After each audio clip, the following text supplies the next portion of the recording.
mga friends! I want to share lang po sa aking ulamin for today guys. So nag-slice po ako ng red onion. Tapos yung pangsago natin guys is vegetarian meat. This one guys, it may may prawn tayo. Tapos ayan, may tayo guys. Very delicious spinach guys. Ay, naku po. So lagyan na po natin siya ng olive oil. Olive oil, charots. Ganon. Tapos, igisa lang natin yung red onion natin, guys. Para lalabas yung aroma ng ating red onion.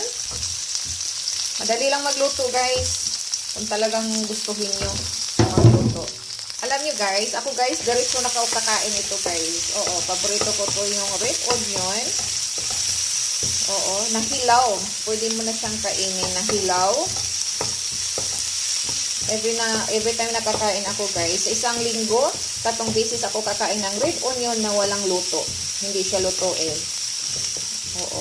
Yung fresh talaga. Katulad ng pagmamahal ko sa'yo na fresh, na hindi lang charot. May hugot. So, after that one, ilagay na po natin yung natin. Pangsahog. Pangsahog. La la la la. Ganon. Kanta-kantahan mo kung paano magluto para lalong masarap. Ang pagluto guys talaga, yung with love, para masarap talaga ang luto na with love na pagluto. O, di ba? Pagkatapos guys, ilagay mo na yung spinach natin.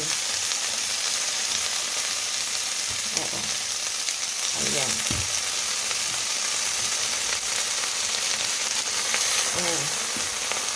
Ganon. Ganon na siya. Tapos, ang ilagay ko dyan, guys, hindi bitsin, hindi madiksarap ko, hindi. Oyster sauce lang. Yan siya. Masarap na yan. Oyster sauce lang ang katapat nito, guys. Ganon ako magluto, guys. Ganon. Tapos, takpan mo lang siya. Huwag mo muna siyang takpan mo na siya para yun. Diba? Yun na yun. Ikaw na bahala dyan.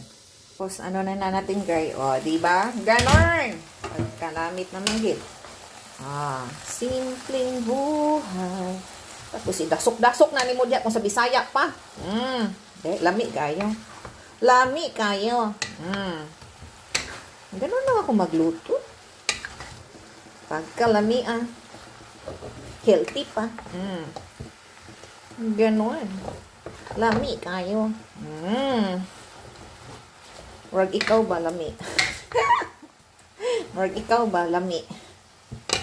Diba? Daan ko na lang ang aking mga guys, problema